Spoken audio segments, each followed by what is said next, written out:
Donc, rebonjour à tous. On espère que vous avez vu la vidéo en entier. N'hésitez pas dans le chat à nous dire si c'est trop tôt pour reprendre pour vous.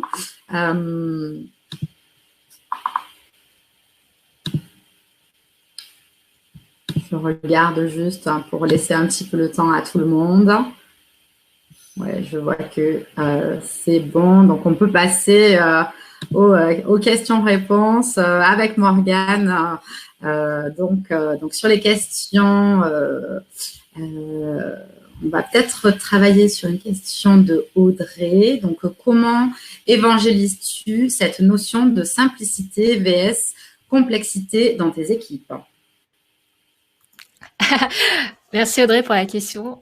Je pense que c'est effectivement un sujet au quotidien parce que je l'ai eu ce matin où je devais expliquer à quelqu'un, donc un manager côté IT, qui comprenait pas pourquoi on faisait pas le même pattern partout.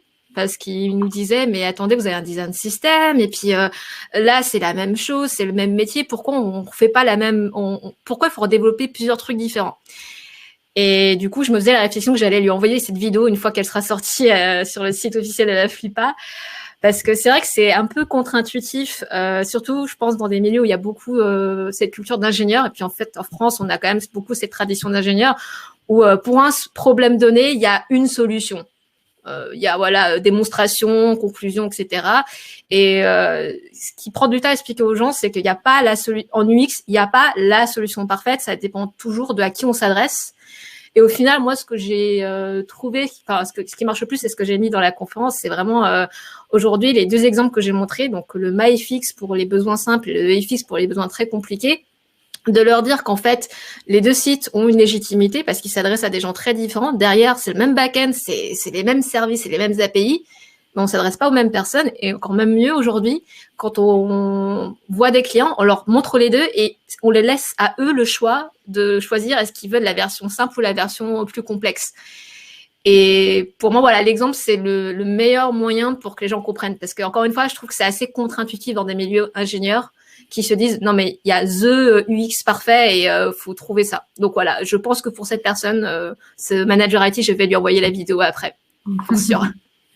On a Mariama qui nous demande si tu aurais une échelle d'usabilité adaptée pour mesurer la complexité d'une interface.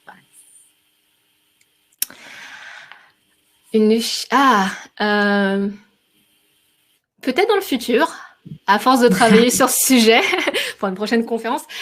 C'est vrai que c'est difficile parce que traditionnellement, quand on voit des interfaces complexes, c'est dans mon graphe, c'est quand on s'est dit ah là là, c'est un sujet complexe, donc mon interface, elle peut être n'importe comment, etc. Donc on a plein d'exemples, de mauvais exemples de design complexe.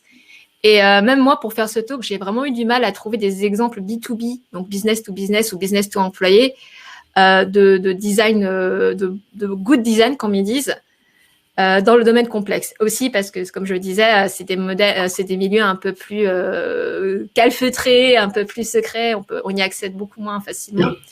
Donc, je dirais que pour l'instant, ce que je vois surtout, voilà, c'est le graphe sur l'interface, où au départ, en fait, on veut vraiment faire beaucoup de divulgation progressive, beaucoup de white space, etc. Et plus petit à petit, plus le besoin est complexe, plus la personne, en fait, même cognitivement, peut appréhender beaucoup de choses en même temps, ou même parce que son modèle mental fait qu'elle appréhende toutes ces informations comme paquet en même temps. On peut se permettre de mettre plus. Et ce qui est assez intéressant, alors, c'est la navigation clavier, parce que aujourd'hui, la navigation clavier, on en parle beaucoup pour l'accessibilité, l'e-accessibilité. Sauf qu'en fait, dans des milieux complexes, et quand on observe en fait des experts travailler, tout se fait au clavier. D'ailleurs, je ne sais pas si y a beaucoup de gens qui utilisent Figma ou XD, enfin des choses au clavier, mais en fait, même les outils de prototypage aujourd'hui, il y a plein de raccourcis clavier qu'on utilise tous les jours. Et donc, en vrai, c'est vrai qu'il y a des fonctionnalités qui sont peut-être plus pour les experts ou les personnes advanced, et d'autres qu'on va peut-être moins donner en fait, ou moins mettre dans une interface simple. Mais oui, j'aimerais un jour qu'on ait cette gradation. En tout cas, s'il y a des gens qui ont vu des liens, ça m'intéresse. Et sinon, on va la créer tous ensemble, peut-être avec ce début de talk. Ça rejoint un petit peu la question d'Anne-Sophie qui, elle, te demande comment permettre aux utilisateurs qui ont divers niveaux d'expertise d'utiliser le même service. Donc, en gros, comment simplifier pour ceux qui sont novices en laissant la complexité pour ceux qui sont experts. Ça, c'est une super question. Parce que pareil, c'est comme le mindset ingénieur, il n'y a pas la solution parfaite. Il faut beaucoup de recherche utilisateur. Et je pense qu'il y a vraiment, d'après ce que j'ai vu, il y a vraiment deux façons de le faire. Soit en fait, tu sépares en des services complètement distincts parce que les populations sont tellement différentes en termes de compréhension métier que l'ensemble des parcours, tout est différent. Donc ça, c'est l'exemple que vous avez vu dans la vidéo avec l'interface simple et l'interface plus complexe sur le training de j'ai envie de parler en anglais, de devise, je vais y arriver, désolée, il est un peu tard. Et l'autre façon qu'on fait aussi, parce que même dans la version plus complexe, on gère différents niveaux de complexité, comme j'expliquais, en fait, on peut aussi avoir des parcours différents au sein d'une application, mais à la main de l'utilisateur. C'est-à-dire que celui qui veut vraiment tout customiser, donc en fait, ça passe par des préférences utilisateurs, donc on peut les mettre là-dedans. Voilà, s'il va afficher des trucs vraiment ésotériques, des données financières encore plus avancées, donc ça, c'est dans les préférences utilisateurs. Mais il y a aussi, en fait, par exemple, quand on est sur des dashboards, la première fois qu'on arrive, peut-être qu'on peut mettre, par exemple, une carte pour dire, voilà, si c'était la première fois que tu utilises ce dashboard, est-ce que tu veux un tour de l'application? Et donc là, en fait, on laisse la main à l'utilisateur de choisir s'il veut passer par ce tour découverte ou s'il veut passer directement à la suite. Donc voilà, c'est vraiment soit séparé, parce que là, on se dit vraiment... ce serait trop compliqué d'avoir tout dans une application, tout dans un service, même en termes de commercialisation. Soit en fait le gérer dans l'application, mais ça demande énormément de recherche utilisateur et surtout, ça on l'a pas, je pense, dans tous les setups. Ça demande d'avoir quelqu'un qui a le poids de décider pour tout le monde. Et je pense que ça, historiquement, c'est ce qui manque beaucoup dans des projets, dans les grandes entreprises, c'est que chacun crie, chacun veut sa part du gâteau, enfin veut défendre ses intérêts et c'est normal. Mais il faut vraiment établir dès l'amont qui prend la décision finale. Voilà, quand on a des besoins tout à fait légitimes, mais à un moment, il faut décider. Et ça, on essaie de clarifier dès l'amont parce que sinon, en aval, c'est très compliqué à gérer. Très bien, merci. Une autre question de Benoît. Quels ateliers de design préfères-tu pour mesurer la complexité des interfaces? Et comment la pandémie a changé tes pratiques au niveau des ateliers? Alors attends, je vais essayer parce qu'il y avait plusieurs questions dans l'une, donc je vais essayer de la mettre aussi pour pouvoir... les ateliers de design préférés. En fait, on donne des devoirs aux équipes, qui est de remplir le fameux fichier Excel. Parce que pour le coup, je fais souvent la blague, mais on n'est pas là, on n'est pas leur secrétaire. Donc, en fait, ces gens-là qui gèrent la complexité, c'est leur métier. Ils sont tout à fait capables de nous remplir dans un fichier Excel leur modèle de données. Ensuite, s'ils ont besoin d'exemples, s'ils ont besoin de comprendre pourquoi on leur demande ça, pas de souci, on leur explique. Mais pour le coup, ça, on leur demande vraiment de le préparer en amont pour que nous, on n'ait pas de perte de temps. Ensuite, ce qui peut se passer, c'est que si on se rend compte que l'information est partielle ou si on a un doute sur l'information, là, il va falloir creuser. Mais on a plutôt tendance à faire confiance au début, à leur demander de préparer leurs données métiers. Et en général, en fonction de la tête du fichier Excel, on peut à peu près savoir vers où on va s'orienter. Et ce qu'on fait récemment, c'est que c'est comme tout, les pratiques, ça se construit petit à petit. C'est qu'au départ, en fait, on donnait le fichier Excel à remplir, on le prenait. Et maintenant, on a de plus en plus tendance à leur demander aussi de nous dire quels sont les éléments sur lesquels, en fait, ils sont certains. Par exemple, un processus métier. Je sais pas, par exemple, les conventions SWIFT pour un transfert, c'est les conventions, on va pas aller changer les conventions de transfert internationaux parce que voilà, c'est pas possible.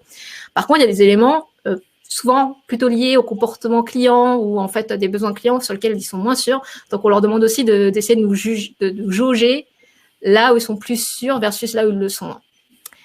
Et pour répondre à la deuxième partie de la question, les pratiques. Alors, je ne l'ai pas forcément dit dans la vidéo, mais l'équipe aujourd'hui, elle est à moitié à Paris et à moitié à Londres. Donc, en fait, c'est assez... je ne sais pas si ça nous a préparé à la pandémie, mais la plupart de nos process étaient déjà remote, puisque faut bien qu'en fait, les deux parties de l'équipe puissent interagir ensemble. Donc, la plupart de nos templates, de nos outils, tous nos outils sont collaboratifs. Et je pense que même avant, au final, on faisait peu d'ateliers post-it à l'ancienne ou en présentiel, parce que donc l'équipe est sur 2 localisations. Bon, maintenant, on est beaucoup plus séparés, mais en plus, même nos projets, par exemple, on a des product owners qui sont à New York, on a des équipes au Canada. Donc, en fait, par défaut, on part du principe que les gens sont déjà dans des localisations différentes. Donc, je pense que ce qui a surtout changé comme pratique, c'est que ça a forcé beaucoup plus les product owners, enfin tous les intervenants dans les projets, à quelque part mettre la main à la pâte et tester les outils avec nous. Donc, typiquement, toutes les sessions de whiteboarding. C'est vrai qu'avant, ils préféraient le faire en présentiel, en physique. Bah, maintenant, on leur ouvre un accès et puis bah, ils n'ont pas le choix, donc ils le font. On a Emmanuel qui nous dit Morgane, c'est un peu une histoire de flow, ni trop simple, ni trop complexe, pour que l'on ait envie d'y aller et de rester. Bah oui, c'est ça en fait, parce que c'est comme nous, hein, quand on peste qu'un outil est mal fait. C'est mon exemple de Photoshop, si tu prends, parce que quand je l'ai fait, je me rendais même pas compte le petit encart, le petit screenshot que j'ai pris. Si tu lui appliques toutes les règles que tu lis sur Medium de divulgation progressive, parce que c'est comme ça en français, je ne sais pas. En fait, ça te fait un truc à 5 étapes, quoi. Alors que là, tout est condensé et ça va vite. Et je pense que si tu demandes à des gens qui font de la retouche photo ou même qui utilisent Photoshop tous les jours, je suis plutôt sûre qu'ils ne veulent pas le formulaire à 5 étapes, quoi. Alors, on va prendre une petite dernière question. Est-ce que tu peux nous en dire un petit peu plus sur la Ligue des designers? Alors, c'est la question de d'Anna. Je vais juste essayer de la retrouver. Yes, elle est ici. Allez. Bon, je sais. Ah oui. Alors, la Ligue de designers, en fait, d'ailleurs, si ça avait été en live, je vous aurais fait deviner qui est je viens de dire le genre, mince, la seule designer de la photo, parce qu'il n'y en a qu'une seule. Et c'est ça qui est fort, c'est qu'au départ, donc en fait, tous les gens dans cette photo ont des rôles plutôt métiers ou techniques. Et il y a une seule designer dans la photo.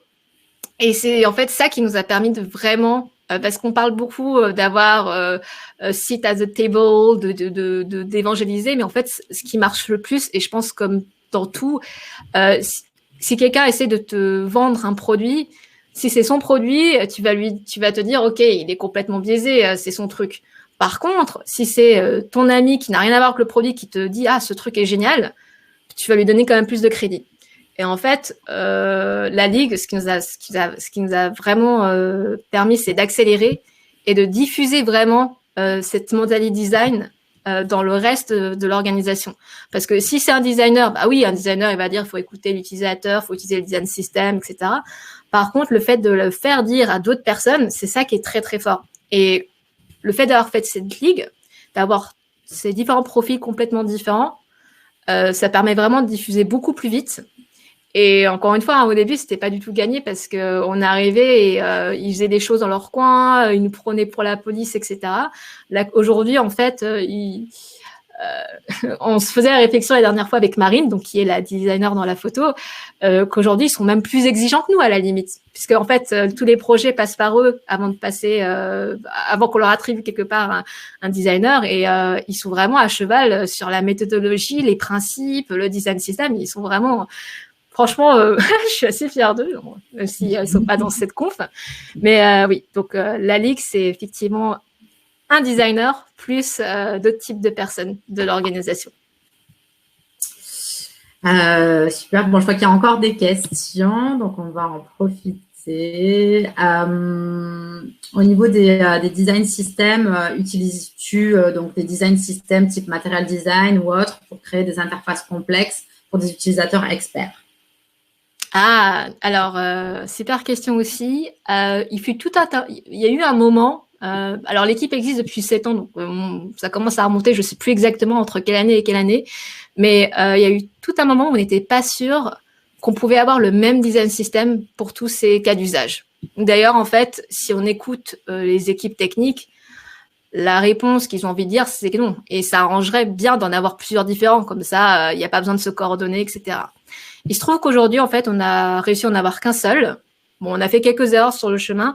Il y a une conférence qu'on avait fait l'année dernière sur les design systems qui était par Adobe et Idean. Je ne sais pas si j'ai le droit de citer ces noms-là, qui doit être en ligne quelque part.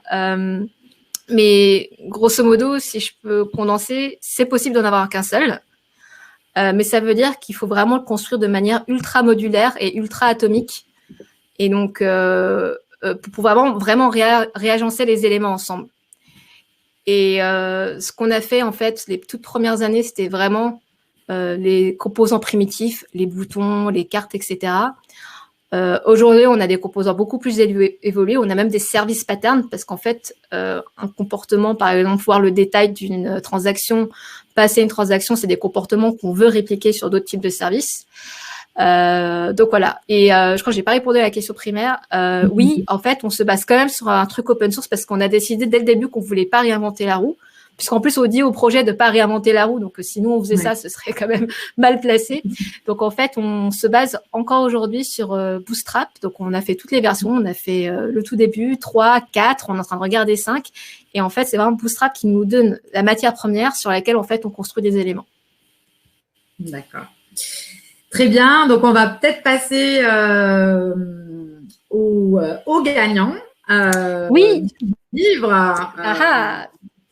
Est-ce que tu veux nous en dire juste quelques mots supplémentaires sur le livre?